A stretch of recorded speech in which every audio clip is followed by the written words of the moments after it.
ngambang kan, ada potensi perusahaan itu menang ataupun kalah. Ada potensi uang itu mengalir ataupun enggak. Kira-kira seperti itulah. Berarti ada apa? Ada kemungkinan terjadinya contingent atau timbulnya contingent liabilities.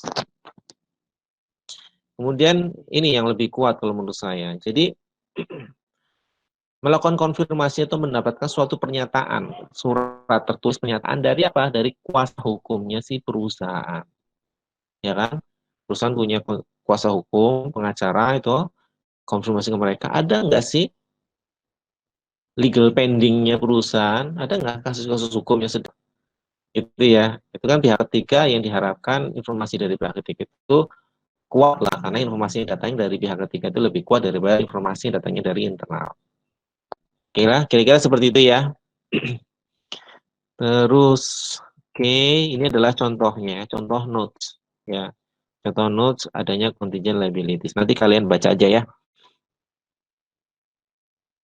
Lah ini, yang tadi nih, yang saya tulis di sini itu obtain a letter from each major attorney. Ini adalah ya termasuk prosedur utama. Terus di sini ternyata dirinci lagi. Apa sih yang perlu ditanyakan kepada mereka, pada kuasa hukumnya si perusahaan, ya. Ya, lazimnya itu adalah si auditor minta, ada nggak sih kasus yang tadi ya, pending litigation. Jadi kasus-kasus hukum yang masih berjalan, masih dialami oleh perusahaan, belum ketok palu. Ya kan? Kalau kasus hukum mesti efeknya apa? Efeknya kemana? Kalau perusahaan biasanya ke perkara-perkara perdata, ada uang nanti yang akan mengalir, dana yang mengalir di masa depan kalau dia kalah. Itu ya kira-kira ya. Terus kemudian perkiraan menang kalahnya, perkiraan kerugian atau kalah penggantian kerugian yang akan dikeluarkan oleh perusahaan, mungkin kuasa hukum bisa memperkirakan karena berdasarkan pengalamannya dia terkait kasus-kasusnya sudah di handle. Oke ya, saya kira dot yang pertama ini yang menjadi apa namanya pegangan bagi si auditor.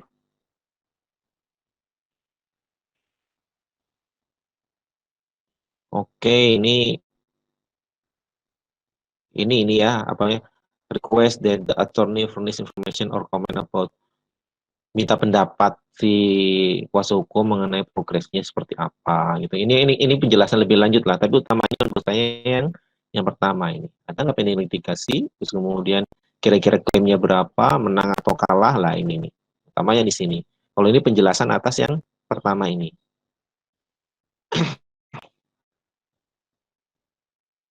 Oke. Oke, itu kira-kira ya prosedur yang terkait dengan apa? Yang terkait dengan itu apa? Contingent liabilities gitu ya. Untuk contoh-contohnya nanti kalian lihat lagi ya di bukunya Arens itu kan. Bisa jadi di soal itu keluar kalau seperti ini, contoh seperti ini, mana yang mengharuskan untuk diungkapkan, mana yang mengharuskan untuk di-adjust gitu ya. Kalian lihatlah contoh-contohnya ya. Ada pertanyaan sampai sini terkait dengan contingent liabilities? Izin bertanya, Pak. Sebutin nomor absennya ya. Saya nggak kelihatan di sini ya. Yasmin, Nama Pak, sama 28. Ini berarti kalau di contingent liability itu fokusnya biasanya ke law ya, Pak? Yang pengadilan-pengadilan gitu ya? Atau ada kasus lain? fokus kemana? Kasusnya kayak yang pengadilan-pengadilan itu ya, Pak? Kebanyakan. Iya, kebanyakan seperti itu. Atau Kalau saya nggak sifatnya kayak waranti juga masuk, ya waranti. Jadi waranti, garansi. Ya enggak? Ya garansi kan belum tentu si customer-nya klaim kan. Ya kan kalau klaim, kalau enggak ya berarti enggak kan. Nah itu bisa masuk. Tapi yang umum yang menjadi concern-nya kalau garansi kan sifatnya itu sebagai bisnis proses perusahaan lah gitu kan.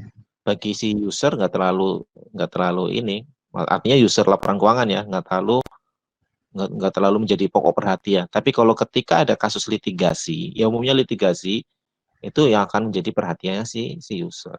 Oh Ya. iya, litigasi. Litigasi kasus-kasus hukum gitu kan, kasus hukum dengan customernya atau mungkin kasus apa tuh namanya monopoli dagang dan sebagainya. Atau yang lebih ekstrim mengenai itu loh. Kayak apa tuh namanya? Apa tuh namanya? Dibangkrutkan namanya apa istilahnya saya lupa. Default, Pak. Di Yang likuidasi, dulu Pak. kasusnya Telkom dipilotkan, Oh iya. dipilotkan. Dipilotkan dulu kasusnya Oh, Telkomsel juga mau dipilotkan tuh. Pilot kan tahu sendiri namanya pilot kan dibangkrutkan kan, ngeri amat gitu ya. Nah, seperti itu gitu loh. Jadi lihat konteks litigasinya seperti seberapa besar materialnya gitu kan. oh siapa? Jadi kan seperti itu. Ya, Oke ya. kasih. Tahu nggak sih subsequent event itu apa? Ada yang bisa membantu menjelaskan nggak subsequent event itu apa? Pernah kan diajari kan subsequent event? Pernah nggak diajarin? Kayaknya pernah, Pak. Di apa? Di akuntansi ya? Akuntansi ya. Pinter. Oh, apa dong? Ya, itu nggak sih, Subsequent Pak? event itu. Nggak salah, kayak kan dia abis ngaudit nih. Terus ada jangka waktu untuk sebelum dia laporan audit, ngeluarin laporan auditnya, ada peristiwa-peristiwa kayak kejadian gitu, temuan-temuan yang mungkin kelihatan gitu, Pak. Kalau nggak salah, Pak. Iya. Ini siapa ini? Saya nggak kelihatan layarnya. Anissa, Pak. Anissa. Absen berapa Anissa? Nomor 5, Pak.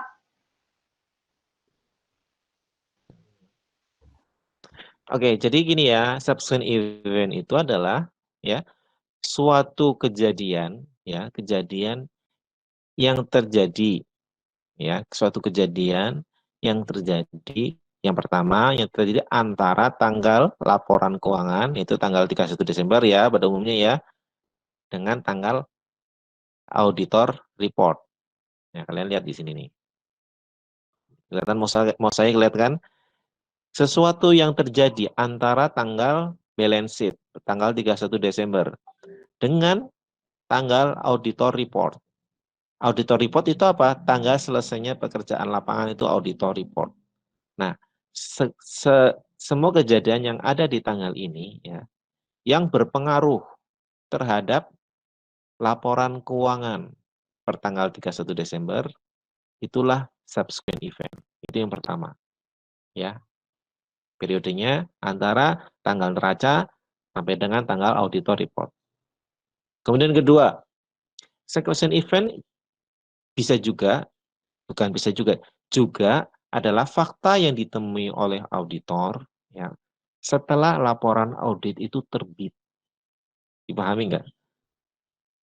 Laporan audit terbit kapan sih? Ya di sini biasanya laporan audit terbit bersamaan dengan terbitnya laporan keuangan audited. Kalau di sini setelah tanggal 26 Maret. Oke ya. Ini ya. Arti di sini misalnya di bulan April, bulan Juni ada suatu kejadian ya, kejadian yang berpengaruh terhadap tanggal 31 Desember itu adalah subsequent event juga. Dimengerti nggak? Jadi semua kejadian setelah tanggal neraca gitu kan yang mempengaruhi laporan keuangan per tanggal 31 Desember misalnya di sini. Itu adalah subsequent event.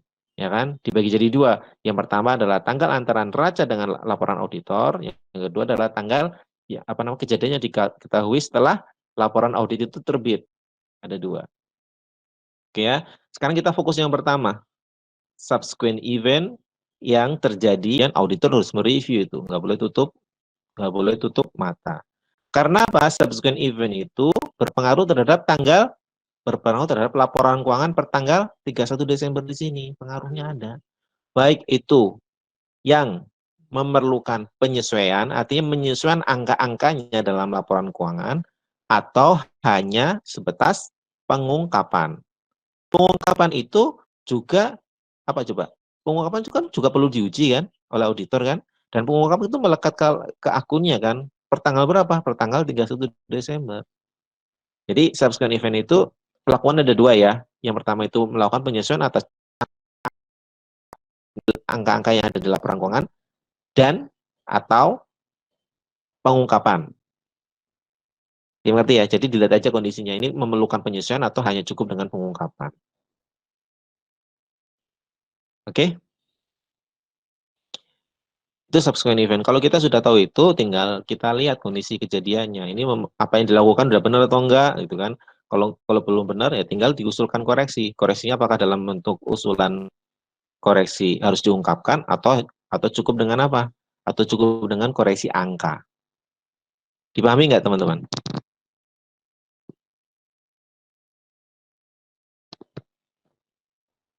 Paham, Halo? Pak. Paham, Pak. Oke ya.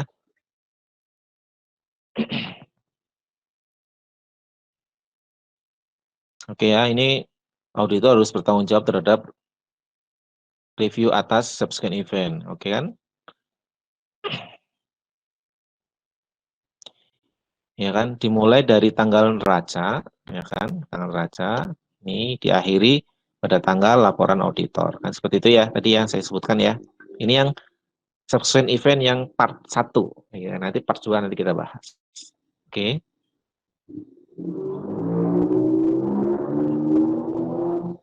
Ini jenis subsequent event. Yang pertama itulah mempengaruhi laporan keuangan yang tadi yang memerlukan adjustment di sini, ya.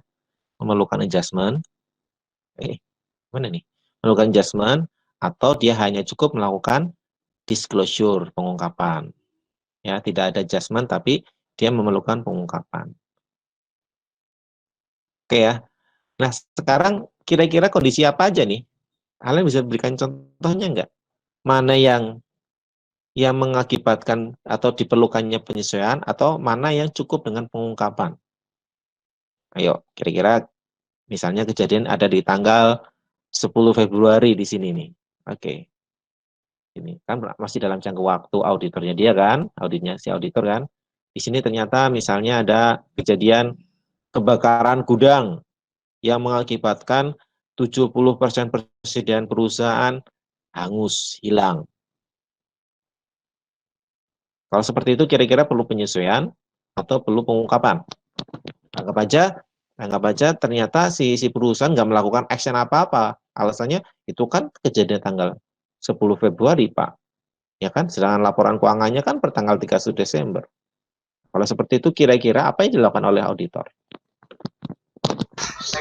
Itu butuh pengungkapan nggak sih, Pak? Kenapa nggak penyesuaian? Ini Karena siapa ini? kalau sama Pak, absen 2. Karena kalau penyesuaian itu kan kalau angka-angka kan terkait angka-angka yang berpengaruh ke sebelum tanggal 31 Desember itu. Jadi itu cuma kayak error atau penggantian kebijakan. Cuman kalau kebakaran gitu kan bisa pengaruh ke itu, Pak, kelangsungan perusahaan di masa depan. Jadi mungkin bisa harus didiskusi juga ke CLK mengubah atau enggak mengubah itu pernyataan auditornya. Mengubah pernyataan auditor mana? Gitu, Pak. Mohon maaf jika salah, Pak. Ya nggak apa-apa, namanya belajar salah juga nggak apa-apa. Jadi gini ya, it's okay. Tadi gimana akhirnya? Jadinya ini siapa namanya ya? Saya nggak bisa ngelihat namanya di sini. Tama, Pak. Tama. Jadi menurut kamu perlu ada penyesuaian angka di 31 Desember atau cukup dengan pengungkapan, Tama? Cukup pengungkapan aja, Pak. Oke. Kalau misalnya yang lain juga ya, ini ya komen ya kalau ngerti ya. Kalau misalnya itu yang nanti saya bahas yang tadi, yang persediaan, yang kebakaran. Kalau misalnya customer-nya dia itu tanggal 10 Februari itu ternyata pilot gitu kan. Customernya artinya dia masih ada piutang per tanggal 31 Desember, tapi tanggal 10 Februari dia ternyata pilot. Kira-kira kalau seperti itu perlu pengungkapan ataukah penyesuaian? Menurut saya penyesuaian, Pak. Kenapa penyesuaian? karena kalau pilot itu kan berarti ini nih, dia terjadi di antara sebelum laporan keuangannya yang audited dikeluarin kan Pak. Nah, kalau pilot kan dia langsung berhubungan sama laporan keuangannya. Kalau misalnya laporan keuangannya walaupun belum diterbitin, berarti kan dia dampaknya itu loh Pak, langsung ke laporan keuangannya. Pasti kondisi keuangannya nggak sama lagi sama sebelum, sama laporan keuangan yang belum diterbitkan. Jadi harusnya disesuaikan dulu sih Pak, menurut saya. Bedanya apa dengan persediaan hangus? Tadi 70% hangus, kan berdampak juga.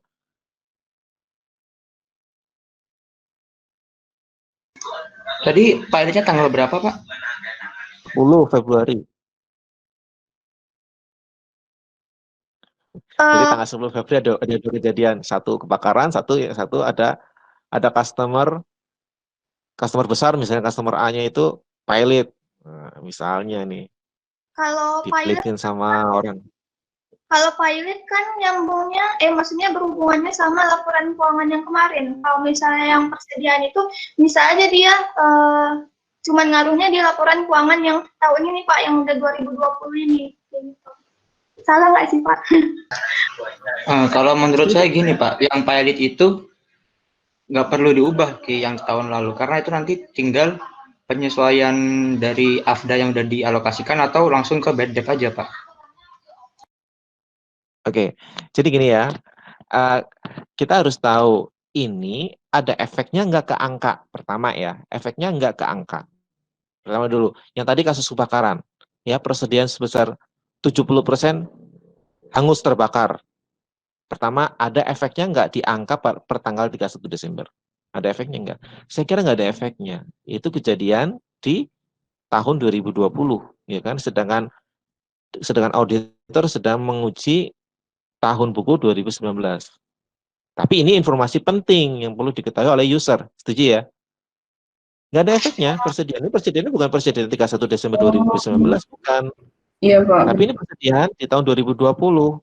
Tapi efeknya ini, kejadian ini perlu diketahui oleh si user. Makanya, perlu dan material kan, makanya harus dilakukan pengungkapan. Karena kalau misalnya gini ya, kalau misalnya ternyata bertanggal 31 Desember fine laporannya fine, persediaannya bagus, pencatatannya oke, gitu kan. Opini auditor apa? Ya sesuai dengan keadaan, wajar. Tapi ternyata ada kebakaran tanggal 10, gitu kan. Kemudian tanggal 11 terbitkan report, wajar, gitu kan. Apa menurut kalian sebagai user, calon investor, gitu kan? Oh, ini wajar, kok ada kebakaran, kok nggak diinfokan sih? Kira-kira mangkel nggak si investornya itu? Iya, Pak. Nggak percaya. Mangkel kan? Mangkel lah. Saya mau investasi, jangan-jangan perusahaan udah nggak bagus lagi gara-gara 70% hangus nih, gitu kan. Meskipun opininya bagus, kan gitu kan. Nah, ini artinya apa? Pengungkapan itu meskipun nggak berhubungan dengan angka, ya, dia itu sifatnya bisa sebagai apa?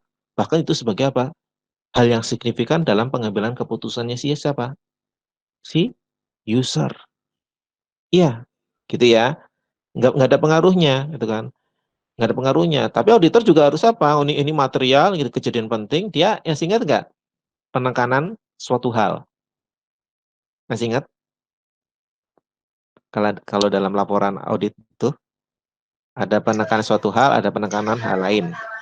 Iya Pak, yang catatan-catatan itu Pak. Ya, kalau penekanan suatu hal itu artinya apa? Sebenarnya sudah diungkapkan dalam catatan atas laporan keuangan, cuman auditor merasa perlu untuk diungkapkan dalam laporan opininya dia, gitu loh. Ya, itu yang persediaan. Jadi nggak perlu dilakukan penyesuaian, tapi pengungkapan iya harus. Kalau perusahaan nggak mau mengungkapkan, seandainya ya, dan itu material, opininya bisa apa? Bisa tidak wajar. Ekstrim ya, opininya bisa tidak wajar hanya gara-gara pengungkapan.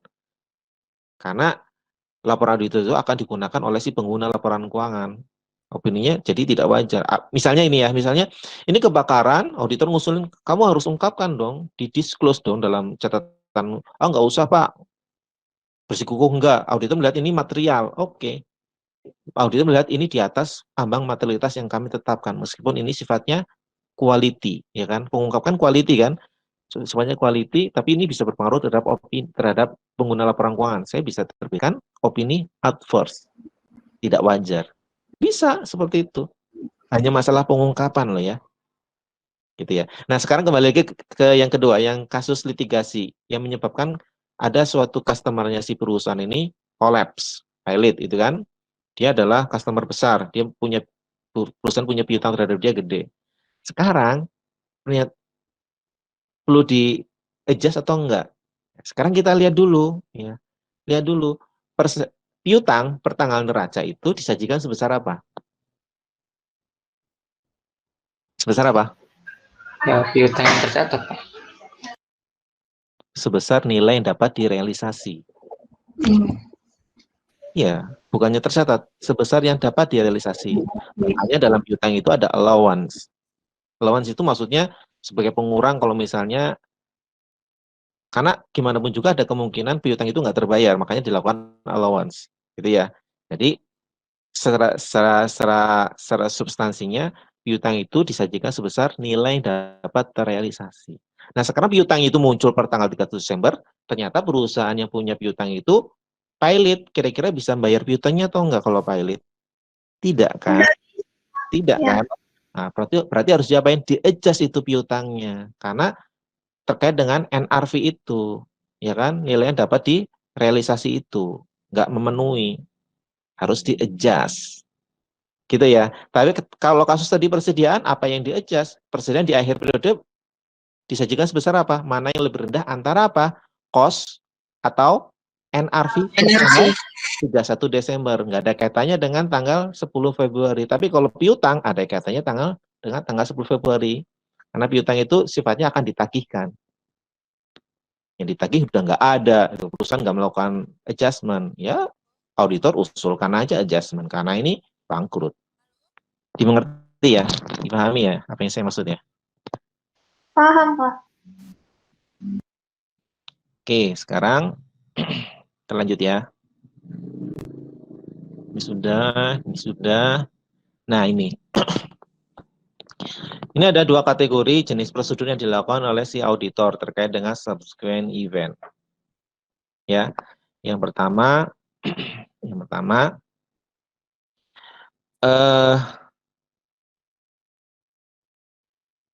sebentar. Bentar.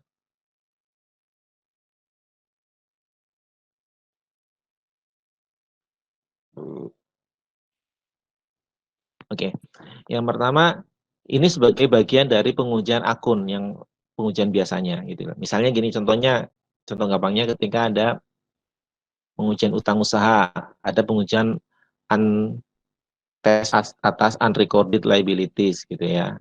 Jadi ada suatu transaksi, pembayaran transaksi atau penerimaan transaksi di tanggal setelah tanggal neraca, misalnya seperti itu. Gitu ya. Habis itu terus ada pengaruhnya enggak per tanggal neracanya, pasti ada kan, tergantung syarat pembeliannya pakai destination atau shipping point. Artinya seperti pengujian biasa. Dipahami ya? Artinya ketika utang usaha ya seperti biasa, seperti itu loh. Kayak misalnya piutang usaha, misalnya tadi konfirmasi nggak dibales, gitu kan? Lihat pembayaran setelah tanggal neraca, gitu kan? Itu adalah penjelasan dari yang pertama, ya. Prosedur normal yang terkait dengan akun yang terkait, prosedur normal. Yang kedua ini prosedur spesifik, ya, yang kasus-kasus kayak tadi nih, kebakaran, pilot, itu kan spesifik itu ya, spesifik kasus nih, yang efek ke usernya juga lumayan gede kan, spesifik. Kalau yang pertama, ini kursornya kelihatan kan ya? Kelihatan. Pak.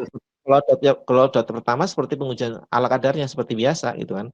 Kalau pengujian kedua ini sifatnya spesifik, ya, sifatnya spesifik. Ya, misalnya ada kebakaran, ya kan? Ada kebakaran di gudang Surabaya, padahal auditor sedang mengaudit di Jakarta. Auditor nggak ngerti misalnya, ya kan? Tapi kan bagi auditor itu cakupannya dia, karena dalam periode auditnya dia kan, bahaya kalau misalnya auditor kecolongan. Makanya di sini ada beberapa prosedur yang umum atau lazim dilakukan oleh si auditor, ya kan? Dia mereview catatan adanya subsequent event, terus kemudian tarik tarik mundur kemana? Ke balance sheet. Pengaruhnya seperti apa? Kalau ada kebakaran, ketahuan ada kebakaran, prosedur dia tarik ke balance sheet. Ada nggak pengaruhnya? Oh ternyata perusahaan sudah melakukan pengungkapan. Oh it's okay, gitu kan? Ada yang pilot yang tadi kejadian pilot. Auditor lihat ke buku besarnya. Si manajer melakukan koreksi nggak? Melakukan penyesuaian nggak? Ternyata melakukan penyesuaian. Itu oke, berarti benar. Kalau nggak, auditor usulkan jurnal koreksi. Gitu ya kira-kira ya. Kemudian ini apa namanya yang ini yang umum-umum ya ini mereview risalah rapat direksi ya. Ini explain minutes issued subsequent to ini. Ini maksudnya lebih kalau menurut saya sih ini diawali dengan risalah rapat. Jadi ketika ada suatu kejadian dan itu material, kira-kira dirapatin nggak sama direksi? Pasti itu direksi. Misalnya gudang utamanya kebakaran, masa nggak ada rapat kerja masing-masing? Pasti nggak, mereka pasti rembukan, ada risalah rapatnya, kemudian langkah yang ada dilakukan perusahaan itu apa, pasti ada gitu kan. Nah, auditor bisa mereview risalah rapatnya. Kira-kira seperti itu ya. Terus kemudian ada kejadian yang tadi, ternyata tanggal 10 Februari, saya juga menggunakan tanggal 10 Februari, ternyata ada apa? Ada tuntutan dari rivalnya dia gitu kan. Dari pesaingnya dia masuk ke pengadilan gitu kan, karena si perusahaan diduga melakukan praktek monopoli misalnya. Ya kan? Diajukan pengaduan ke KPPU, Komisi Persaingan Usaha. Nah, seperti itu dia bisa melakukan apa? Konfirmasi atau korespondensi ke siapa? Ke pengacaranya si perusahaan, ya. Mirip yang tadi yang contingent liabilities gitu kan? Mirip. It's okay kan? Inquiry pasti nih, inquiry ke manajemen, ya. Kemudian berikutnya adalah memperoleh letter of representation. Letter of representation. Orang sering menyebutnya representation letter. Ada yang tahu nggak? Letter of representation. Mau coba jawab, Pak. Jadi replat, nah saya suka ngomongnya replat itu representation letter. Jadi written, jadi suatu surat pernyataan tertulis dari manajemen yang ditujukan ke siapa? Ke auditor. Yang isinya apa? Yang isinya diantaranya adalah bahwa laporan keuangan itu telah disajikan sesuai standar, semua informasi yang terkait dengan laporan keuangan sudah diinformasikan ke auditor. Nah, semua terkait dengan transaksi misalnya sudah diinformasikan ke auditor. Semua data yang diminta sudah diserahkan ke auditor. Kira-kira seperti itu. Gitu ya, termasuk misalnya ada kebakaran, macam-macam, itu sudah diinformasikan ke auditor. Tapi kan faktanya bisa bohong kan? Ya sudah, kalau bohong itu urusnya beda lagi kan. Anggap aja ini secara ideal ya. Artinya sudah diinformasikan ke auditor menggunakan surat secara resmi gitu kan. Nah, sekarang isunya di mana?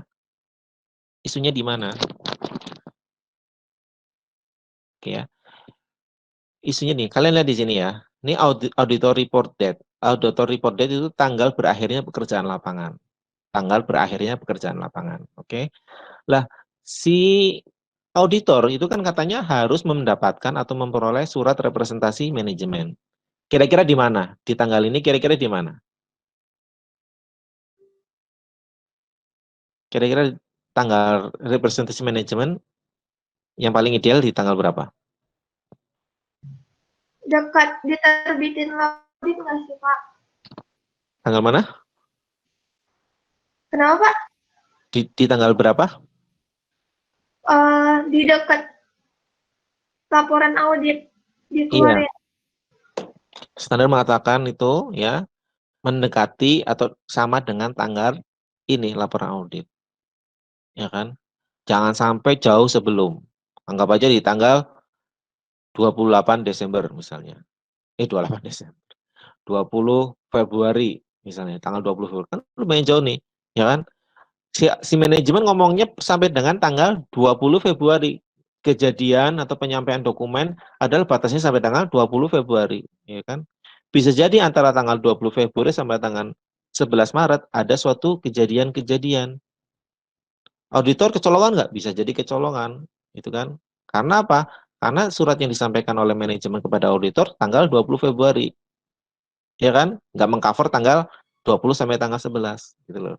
Jadi auditornya pasti minta per tanggal 11 lah, iya 11, kalau nggak tanggal, ya mendekati lah 10 atau apa, yang kira-kira di antara tanggal itu nggak ada kejadian apa-apa gitu. Cocoknya pasnya sama tanggalnya, sama. Gitu ya. Jadi kewajiban auditor sudah oke. Si perusahaan sudah menyatakan bahwa datanya sudah disampaikan ke auditor semua kok sampai tanggal pekerjaan lapangan auditor selesai. Gitu ya. Artinya kalau ada suatu kasus atau apa-apa, auditor bisa menggunakan pegangan surat representasi gitu kan. Saya nggak dikasih data kok sama manajemen. Saya sudah minta, kata manajemen sudah diberikan, ternyata manajemen bohong lah. Misalnya masuk ke pengadilan, auditor bisa berkelit di mana? Karena dia mendapatkan surat representation letter. Kira-kira seperti itu ya.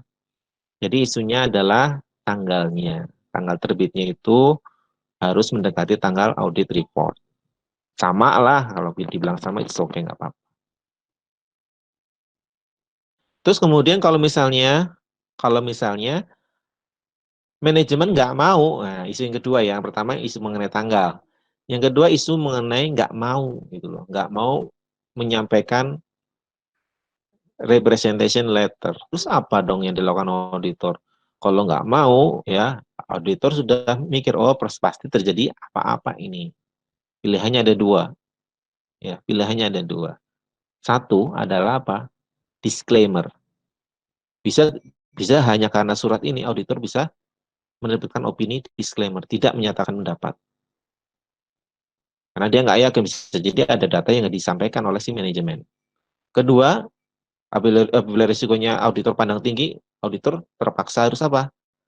Mundur dari perikatan. Daripada ada apa-apanya ke depan, itu kan dia paksakan opini keluar, sedangkan di tengah-tengah dia masih nggak nyaman, ternyata terjadi apa-apa di perusahaan, reputasi si auditor bisa turun.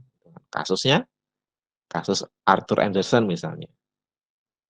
Itu kan masalah reputasi gara-gara satu klien itu, perusahaannya, kasusnya Enron itu, perusahaannya si Arthur Andersen ini kolaps kan, hancur kan.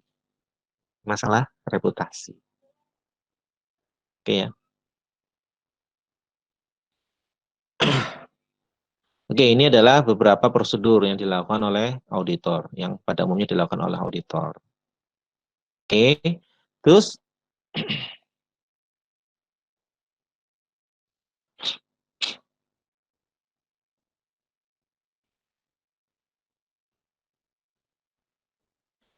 gimana kalau kejadiannya itu terbit setelah tanggal opini, ya tanggal laporan, tapi sebelum laporan diterbitkan, ya kan? Kejadiannya itu di sini nih, di tanggal ini, ya kan? Kalau yang tadi kita ngomongnya tanggal ini ya, tanggal ini, ya kan?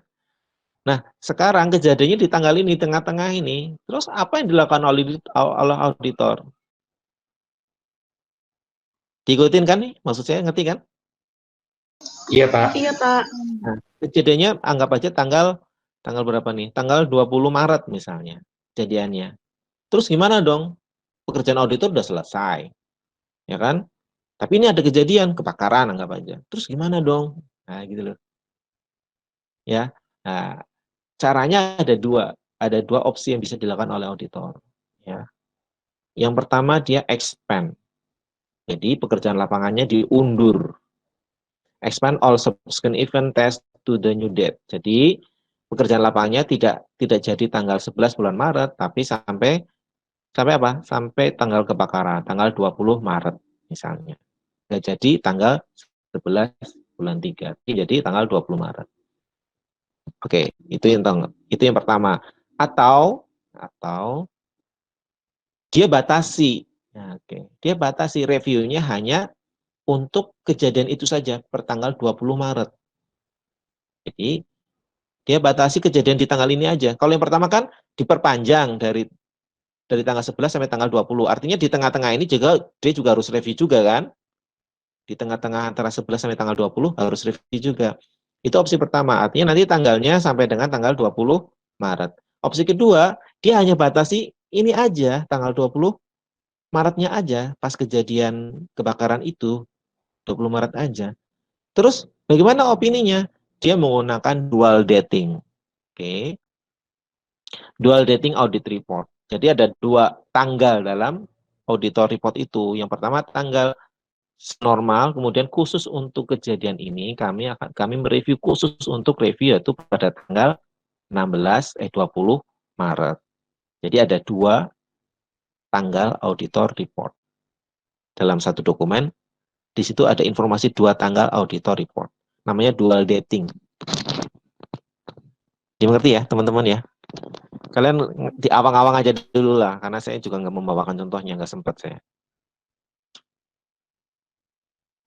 Ada pertanyaan nggak? Lanjut, Pak.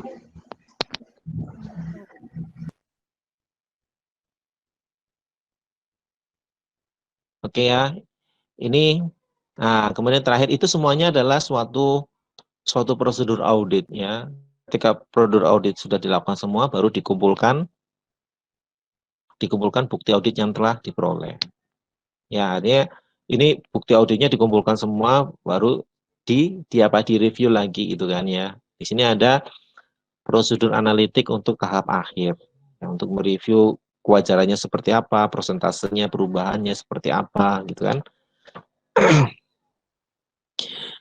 Oke, ini adalah final evidence accumulation, kita skip aja. Nah, di AREN, ya, di AREN, ketika dalam tahap pengumpulan bukti, dia juga mengevaluasi going concern. Jadi asumsi going concern-nya perusahaan itu dia lihat di review. Ya. Ini terutama kalau misalnya auditor mendapati ini perusahaan kok dari tahun ke tahun kok merosot terus, rugi terus, sampai-sampai anggap aja return earning-nya negatif misalnya. Auditor berpikiran, oh ini going concern-nya bisa terganggu nih, jangan-jangan. Kalau perusahaan sudah bermasalah di going concern, artinya apa? Artinya dia tidak lagi menggunakan standar akuntansi yang lazim digunakan. Dia harus menggunakan standar akuntansi yang berbasis going concern. Gitu loh. Misalnya harus cash basis, terus kemudian di laporan keuangannya dalam, misalnya ada perusahaan likuidasi gitu ya, contohnya. Ada perusahaan diputuskan oleh pengadilan bahwa dia itu diapain? Dipilotkan, dilikuidasi, gitu kan. Tapi dia tetap harus menerbitkan laporan keuangan. Dan itu ada khusus, saya pernah lihat tuh. Jadi laporan keuangannya itu ada tulisan PT ini dalam kurung dalam proses likuidasi. Kayak gitu laporan keuangannya. Seperti itu. Jadi asumsinya itu kan, kalau normal kan accrual basis, dia asumsinya mungkin cash basis. Gitu kan. Pokoknya ketika ada dilepas penjualannya pas kas diterima. Artinya asumsinya sudah beda lagi dengan asumsi yang normal. Gitu ya. Jadi perusahaan harus mengevaluasi asumsi going concern-nya masih ada atau enggak. Kira-kira seperti itu ya. Terus kemudian yang tadi memperoleh manajemen letter, iya. Oke, consider supplementary information in relation financial statement. Oke. Pertimbangan informasi-informasi lainnya itu oke lah, itu normal standar ya. Oke.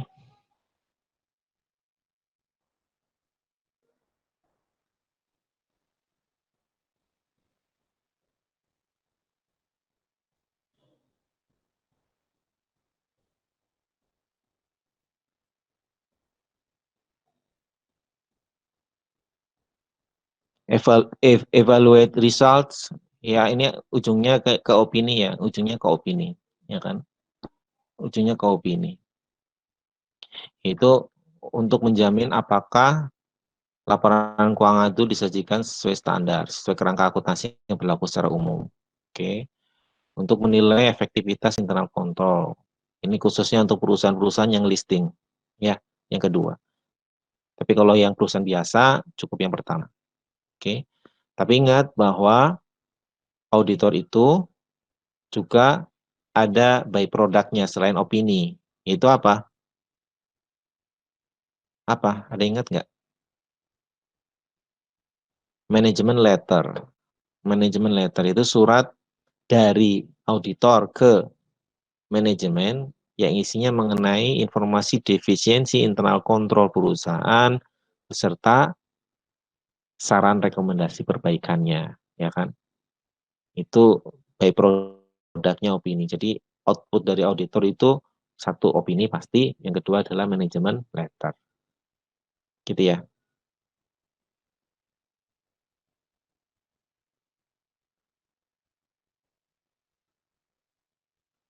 Ini adalah 5 aspek utama ketika mengevaluasi. Artinya bukti-bukti itu, yang pertama bukti-bukti itu sudah benar-benar mendukung opini. Oke. Kemudian disclosure-nya sudah mencukupi. Audit documentation review, artinya kertas kerja auditnya itu sudah benar-benar direview secara memadai. Ada engagement quality review. Ini khusus untuk perusahaan besar-besar nih, kalau enggak perusahaan-perusahaan TBK. Ya, artinya ada review oleh orang ya yang memiliki kompetensi tapi dia tidak terlibat dalam penugasan audit. Meskipun dia masih dalam satu KAP ya. Misalnya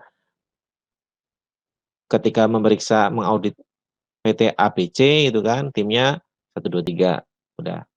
Sebelum rilis report itu ada person di KAP itu yang emang kerjaannya mereview pekerjaan itu. Tapi dia nggak terlibat dalam penugasan audit. Artinya supaya reviewnya independen lah meskipun dalam satu KAP. Ini untuk quality mutunya si KAP gitu kan. Karena ini terkait dengan apa? Terkait dengan reputasi KAP-nya. Kalau terjadi apa-apa, nanti kan KAP-nya juga yang kena. Oke Itu ya. yang direview apa, Pak? Kertas kerjanya sampai ke opininya. Jadi dari kertas kerja sampai ke opini itu kan yang bekerja tim auditnya. Ya kan? Tim auditnya. Pekerjaan tim auditnya di bawah supervisi ketua timnya, di bawah supervisi akuntan publiknya, ya kan? Tapi untuk perusahaan-perusahaan besar sebelum rilis opini, kalau rilis kan sudah ke publik kan, artinya kan, sebelum rilis opini itu direview lagi sama orang oleh person, tapi dia nggak terlibat dalam perikatan, dia artinya independen dari perikatan itu, tapi dalam satu KAP umumnya direview lagi, benar nggak sesuai dengan manualnya KAP atau enggak pekerjaannya gitu. Itu di OJK mensyaratkan seperti itu. Bukan di OJK, di standar audit ya, ketika kliennya adalah klien go public, itu mensyaratkan si KAP itu harus ada engagement quality reviewer. Orang sering menyebutnya quality control reviewer, QCR. Quality control inilah kontrol bagian QC-nya gitu loh. Bagian QC-nya yang ngecek gitu loh. Dia nggak ikutan buat, tapi dia ngecekin udah sesuai dengan standarnya dia atau enggak. Seperti itu.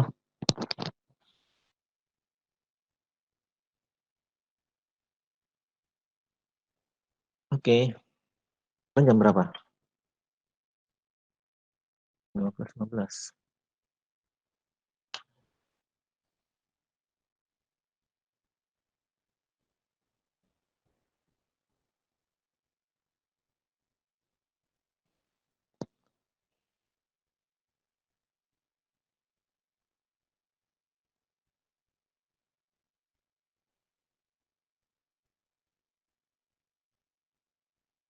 Oke ya. Nah ini. Ini yang terakhir ya, komunikasi dengan audit committee dan juga manajemen. Oke ya. Jadi setelah audit itu berakhir itu kan, ada beberapa komunikasi yang penting dari auditor dapat disampaikan kemana? Ke audit committee atau ke pihak yang tata kelola perusahaan, kan? Ke komisaris, ke komite. Jadi gini, kalian diajari nggak sih good corporate governance? Cuma denger aja, Pak. Tapi nggak tahu itu apa. Ya artinya supaya tata kelola perusahaan bagus lah. Ini biasanya untuk perusahaan-perusahaan besar. Jadi misalnya dalam suatu perusahaan yang mengelola kan namanya direksi, ya kan? Yang mengelola direksi. Oke. Nah, direksi itu punya di bawahnya ada divisi kan gitu ya, divisi personalia, divisi penjualan dan seterusnya. Nah, itu tata kelola misalnya untuk agar lebih bagus lebih efektif dan efisien itu ada namanya internal auditor misalnya gitu kan. Yang biasanya yang mengawasi pekerjaan si divisi-divisi itu. Nah, di internal auditor itu mengkomunikasikan temuannya ke siapa? Ke dirutnya misalnya. Kira-kira seperti itu. Tetap bagaimanapun juga internal auditor itu masih di bawah dirut, direkturnya. Nah, tata kelola perusahaan bagus itu ada pengawasnya, gitu loh. Ada pengawasnya. Siapa sih pengawasnya? Dewan komisaris. Gitu. Di bawah Dewan komisaris itu ada komisaris yang biasa, termasuk komisaris utama, ada lagi komisaris independen. Gitu loh. Komisaris independen itu beda lagi. Di bawah komisaris independen ada komite audit. Komite audit. Nah, urusannya auditor itu nanti berhubungan dengan komite audit, berhubungan dengan internal auditor. Nah, ada pengawas itu termasuk audit komite itu namanya other charged with governance. Jadi organisasi tata kelola si perusahaan. Gitu ya. Jadi kalau misalnya auditor dalam auditnya menemukan fraud misalnya atau yang lainnya, dia kalau itu material dia komunikasikan tuh ke audit committee dan juga ke manajemen. Gitu kan. Kalau misalnya manajemen yang apa namanya yang terlibat, ya ngapain dikomunikasikan sama manajemen, orang dia terlibat gimana pun dia bisa komunikasikan kemana, ke audit committee gitu kan, karena audit committee itu posisinya berada di dewan komisaris gitu ya. Terus kemudian yang tadi adanya internal control deficiencies yang disampaikan si auditor melalui apa, manajemen letter, internal control deficiency ya kan, atau mungkin komunikasi lainnya dengan audit committee sepanjang proses auditor. Manajemen letter isinya internal control deficiency. Kira-kira seperti itu. Ya kayak misalnya kita di negara kita direksinya ya inilah Pak Presiden sama menteri-menteri itu direksi gitu kan. Ya kan? Dewan komisaris siapa? Ya DPR. Ya kira-kira seperti itu. Coba bayangin aja kalau misalnya negara tanpa DPR. Nanti jadi negara otoriter kan? Nggak ada yang ngawasi. Kira-kira seperti itu, Leh. Gitu ya. Iya, Pak.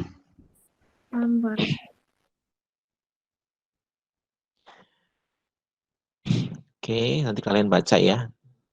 Ini. Nah, ini yang kedua ya, yang tadi saya baca, saya informasikan mengenai subsequent event. Ya, subsequent event. Jadi subsequent event yang pertama ya, tadi kan antara tanggal laporan keuangan ini 31 Desember sampai dengan tanggal ini audit report. Bukan audit report. Audit report atau audit release lah, biasanya report dan release itu jaraknya nggak terlalu panjang kayak gini ini, nggak terlalu panjang ya. Ini adalah subsequent event yang pertama, kategori pertama. Kemudian ada juga kejadian, mungkin nggak kejadian ditemukannya atau didapatkannya informasi salah saji ya. Kapan? Setelah laporan auditor terbit. Misalnya di bulan Juli 2020 ada informasi ternyata ada apalah manipulasi apa di tahun ini di tanggal 31 Desember. Ketawanya di sini. Tadi kan saya sebutkan bahwa subsequent event itu apa? Kejadian antara tanggal neraca dengan tanggal opini. Satu, kemudian kedua, fakta yang ditemukan oleh auditor setelah opini itu terbit. Nah, berarti di sini. Dimengerti ya? Dipahami ya? Jadi subsequent event itu ada dua. Yang pertama di sini, ya, sampai dengan tanggal audit report. Yang kedua, setelah audit report itu diterbitkan. Ya kan? Karena laporan keuangan dan audit report itu satu paket, diterbitkannya bareng. Di sini. Ya, nah sekarang apa yang dilakukan jika apa namanya? Jika terjadi hal tersebut. Jika terjadi hal tersebut. Apa yang dilakukan oleh si auditor? Nah, gitu kan. Ya enggak? Apa yang dilakukan oleh si auditor? Yang pertama, sebelum yang dot ini ya. Sebelum yang dot ini ya. Ini kan auditor kadang-kadang Mendapatkan informasi setelah laporan keuangan diterbitkan bahwa laporan keuangan itu mengandung salah satu material. Ya kan? Terus kemudian ini kan informasinya berarti diperoleh setelah tanggal laporan auditor terbitkan atau setelah laporan keuangan diterbitkan yang audited. Oke, itu subsequent event, ya, itu subsequent event. Terus apa yang dilakukan? Nah, sebelum ini, sebelum auditor itu memastikan bahwa user itu tidak boleh mengandalkan laporan keuangan, auditor itu yang pertama itu logikanya dia harus apa? Komunikasi dengan manajemen, ya enggak? Komunikasi dengan manajemen. Hai Pak Bos, ini ada salah saji itu kan, di restate dong, gitu kan. Laporan keuangannya harus dibenerin dong, kan gitu kan, harusnya kan. Kalau yang benar, oke deh, restate. Restate itu restatement. Penyajian kembali laporan keuangan per tanggal 31 Desember yang tadi 2019 di restate. Oke. Kalau hanya restate, pengguna masih percaya enggak? Ya masih belum percaya, harus ada stempelnya si auditor. Artinya apa? Auditor harus mengaudit lagi. Ya, audit lagi, kata-kata lagi. Itu namanya istilahnya reissue. Artinya auditor kan setelah audit menerbitkan kembali laporan audit. Iya enggak? Iya kan? Iya. Jadi dari sisi manajemen namanya restatement, laporan keuangan, dari sisi audit namanya reissue. Gitu ya. Nah, permasalahannya kalau seandainya sih hal itu tidak dapat dilakukan atau mungkin perusahaan itu menolak misalnya. Misalnya perusahaan itu menolak gitu ya. Ya, auditor harus apa? Auditor harus ini ya. Dia harus memastikan kepada siapa? Pengguna laporan keuangan yang mengandalkan laporan keuangan tersebut bahwa ya, bahwa terdapat salah saji. Bahwa laporan keuangan itu tidak boleh lagi diandalkan karena di dalamnya mengandung salah saji. Artinya apa? Sebelumnya auditor sudah menerbitkan opini clean, opini wajar tanpa pengecualian. Ternyata di kemudian hari ketahuan setelah opini terbit itu ada manipulasi atau apa yang menyebabkan sudah nggak wajar lagi. Auditor harus apa? Harus informasikan ke user, nggak boleh mengandalkan laporan keuangan itu lagi. Dimengerti ya? Kalau misalnya itu perusahaan yang regulated, artinya dia emiten, dia bank, atau mungkin gampang dia informasikan ke mana? Ke regulatornya, ke OJK-nya atau ke BI-nya atau ke siapa gitu kan, yang jelas ke regulatornya. Biar nanti regulator itu mendapat informasi tersebut, nanti regulator akan mengambil keputusan seperti apa.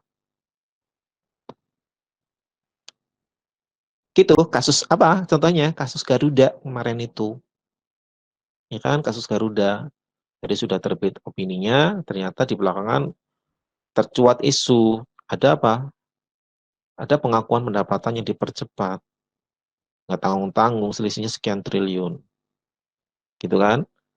Terus OJK informasi ke OJK itu macam-macam ya. Terus siapain?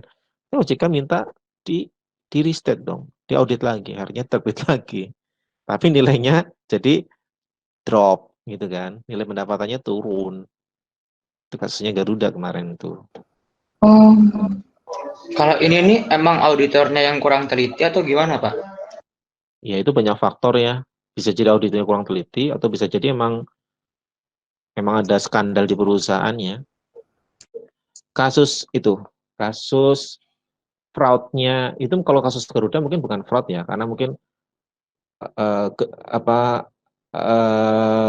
itu namanya, judgement mengenai perlakuan akuntansinya masih kurang tepat lah. Artinya kemungkinan fraudnya masih kecil. Kasusnya ini loh, kalian pernah tahu nggak kalian toko-toko Columbia tuh nggak yang suka mengkreditkan barang-barang rumah tangga? Kalau apa ya namanya? Aku lupa namanya, sebentar. Cek dulu, saya lupa namanya. San Prima kalau nggak salah.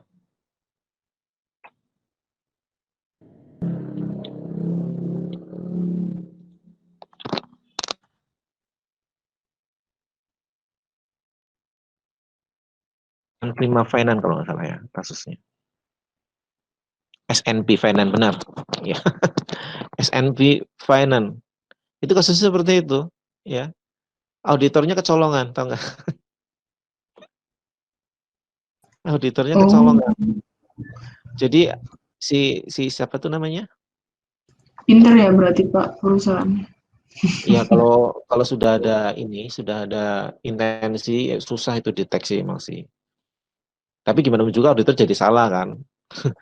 Iya. Ya kecolongan sama ternyata apa? Sunprima itu yang tadi saya ngomong Columbia, perusahaan Columbia, brandnya Columbia itu kalau nggak salah ya. Nah itu dia itu memanipulasi piutangnya, ya kan? Jadi nggak ada yang beli dibikin ada, artinya piutang bodong gitu loh. Hmm. Piutang bodong lah, piutang bodong itu sebagai jaminan kredit bank, ngerti nggak? Sebagai jaminan kredit bank. Jadi ketika minta kredit ke bank, kolateralnya itu tidak hanya aset aset aset tidak bergeraknya perusahaan, tapi piutang itu bisa menjadi kolateral juga gitu loh. Nah ternyata piutang Ya. itu bodong, ketahuan di belakang-belakang opini sudah terbit nih, berantakan jadinya kan. Itu keluar-keluar semua tuh, Bank Mandiri aja kecolongan. Pinter ya Pak. Ya kira-kira seperti itu ya. Sampai perusahaan KAP-nya itu disuspend, dikeluarkan dari OJK. Coba bayangin aja. Ngeri ya. Bener. Hanya satu seperti itu, reputasi KAP-nya jadi kena, semuanya terkorban semuanya. Ya kan? Auditornya, KAP, akuntan publiknya juga gentleman dia, dosen saya itu. Akuntan publiknya dosen saya. Terus Dia gimana ya, Pak? dia mengundurkan diri, coba. Dicabut nggak Pak ininya, sertif? Saya nggak ngerti sanksinya apa ya, tapi dia mundur kok jadinya. Tapi gentleman dia nggak bukan muka, padahal pinter itu ibu itu, pinter, pinter. Tapi gimana pun juga ya, namanya kayak gitu. Hmm. Terus ya namanya dia mungkin ini ya apa namanya nggak enak lah sama perusahaannya kan, perusahaannya sampai dikeluarkan dari OJK. Coba bayangin aja kamu. Jadi perusahaan itu tidak boleh mengaudit emiten-emiten, padahal fee terbesarnya KAP itu dari apa? Dari emiten. Emiten kan perusahaan besar, bayar fee-nya kan gede-gede. Kemudian dia dikeluarkan, dia nggak boleh mengaudit emiten. Gimana lagi coba? Ya gitulah ya. Itu dinamika hal seperti itu. Ada beberapa kasus yang saya temui itu akuntan publiknya dari gentleman. Oke, saya mundur jadi akuntan publik loh. Bukan mundur dari KAP. Kan bisa jadi akuntan publik di KAP lain. Enggak. Mundur jadi Kayak akuntan gitu. publik. Kayak orang Jepang gitu, karena merasa nggak berhasil dia bunuh diri gitu kan. Hmm. Kayak gitu lah. Jadi yang mengundurkan diri itu Pak nggak boleh lagi Pak ngaudit Mana Pak. tadi ini? Kalau kan izinnya juga ini. Jadi gini ya, kalau di aturan akuntan publik itu izin, ketika dia mundur ya, bukan karena sanksi ya, bukan karena sanksinya dicabut ya. Kalau dia mundur, dia bisa mengajukan lagi sebagai akuntan publik. Yang penting persyaratannya terpenuhi. Tapi kalau misalnya dia dicabut izinnya karena melakukan suatu pelanggaran berat sampai dicabut izinnya, dia tidak boleh, dia sudah di blacklist, dia tidak boleh jadi akuntan publik lagi.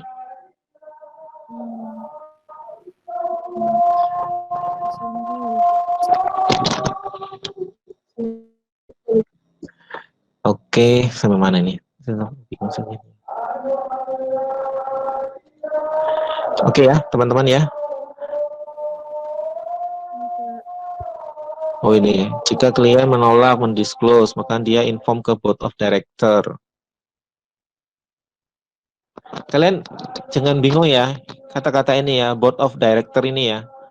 Ya kan, jika klien menolak untuk mendisclose, ya, adanya salah saji itu, auditor must inform the board of director. Ini kalian harus, loh, ngapain informasi ke board of director? Kalian mikirnya seperti itu kan? Director kan manajemen. Orang manajemen menolak, masa menginformasikan ke sini? Bukan, ini board of director kalau di Amerika itu single tier. Jadi di Amerika itu dewan komisarisnya itu disebut juga board of director. Ngerti nggak? Kalau di Indonesia dipisahkan board of director sama board of komisioner. gitu kan. Dewan komisaris sama dewan direksi di Indonesia itu terpisah, organ yang terpisah gitu ya, mengacu pada berkiblat pada Eropa kalau misalnya di Indonesia. Tapi kalau di Amerika itu board of director itu ya jadi satu, dewan komisaris juga day to day di kantor sana. Jadi ini kalau di Indonesia yang dimaksud adalah dewan komisaris ya. Ya, karena manajemennya menolak, apa dia lapor ke manajemen? Enggak, maksudnya dia lapor ke dewan komisaris. Terus menginformasikan ke regulatornya, OJK-nya atau ke PI-nya, kira-kira seperti itu ya. Terus menginformasikan kepada orang yang mengandalkan laporan keuangannya tadi saya sampaikan. Oke, teman-teman, selesai. Ada yang gue tanyain?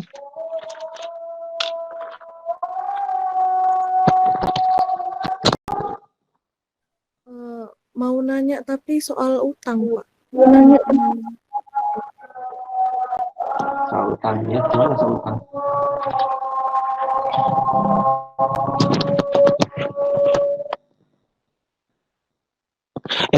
Istirahat dulu ya. Oke, Pak. Istirahat sampai jam 4:04 ya. Ya, Nanti Pak. kita lanjutkan. Oke Oke, ya. Pak.